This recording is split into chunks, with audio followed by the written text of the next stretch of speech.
அஸ்ஸலாமு அலைக்கும் வரஹ்மத்துல்லாஹி வபரகாத்துஹு. அன்புள்ள இஸ்லாமிய சகோதரர்களே, ஒரு கேள்வி கேட்கப்படுகிறது. இன்றைக்கு அதிகமான இடங்களில், அதாவது தன்னுடைய மலஜலம் கழிக்கக்கூடிய இடங்களை பொறுத்த வரைக்கும் உண்மையிலே பல இடங்களில் ஒரு மலஜலம் கழிக்கக்கூடிய இடமும் இருக்கிறது, அதுக்கு அப்பால் குளிக்கக்கூடிய இடமும் இருக்கிறது. ரெண்டும் ஒரே இடத்திலே தான் அமைக்கப்பட்டிருக்கிறது. இன்றைய பாத்ரூம்களுடைய சிஸ்டங்கள் அப்படித்தான் அமைக்கப்பட்டிருக்கிறது. இதில் என்ன சந்தேகம் என்றால், நாங்கள் மலஜலம் கழிக்கக்கூடிய அந்த இடத்திலே நாங்கள் கழித்து விட்டு வந்து அதே இடத்திலே இன்னும் ஒரு பகுதியில் நாங்கள் வுது செய்வது அதற்கு கூடுமா என்ற ஒரு கேள்வி கேட்கிறார்கள். பொதுவாக வுது செய்வதற்கு ரசூல் ஸல்லல்லாஹு அலைஹி வஸல்லம் சொன்னது சுத்தமான ஒரு இடமாக இருக்க வேண்டும்.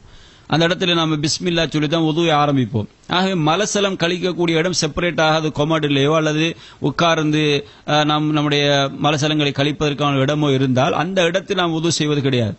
ஆகவே நாம் அதிலிருந்து ஒதுங்கி வந்து மறுபகுதியில் இருக்கக்கூடிய டெப்பில் தான் நாம் வுது செய்ய போகிறோம். ஆகவே அந்த இடம் சுத்தமான இடமாத்தான் இருக்கும்.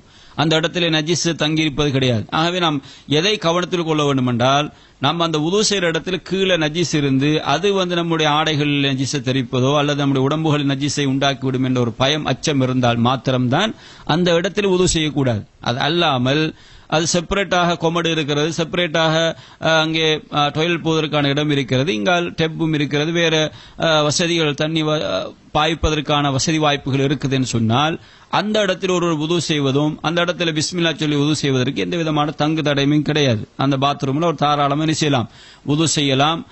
அந்த இடத்துல அவருக்கு தாராளமாக வுது செய்து பிஸ்மில்லா சொல்லி வுது செய்து அவர் துஆவையும் ஓதிட்டு தாராளமாக வரலாம். இதுல எந்த விதமான தங்கு தடையுமே இல்லை என்பதை நாங்கள் புரிந்து கொள்ள வேண்டும். இதுல நிறைய பேர் கன்ஃபியூஸ் ஆகிறாங்க. என்ன கன்ஃபியூஷன்டா, டாய்லெட்ல நம்ம இருக்கும்போது அந்த டாய்லெட்டுக்குள்ள நம்ம இருக்கிறோம். ஏன்னா இன்றைக்கு பாத்ரூம் டாய்லெட் என்றது ரெண்டு வகையாக நம்ம பிரித்து பார்க்கப்பட்ட ஒரு காலம் இருந்தது. ஆனால் இன்றைக்கு என்ன செய்யப்படுது, ரெண்டுமே ஒன்றுக்கு இருக்கிறதுனால இந்த சந்தேகம் ஏற்படுகிறது.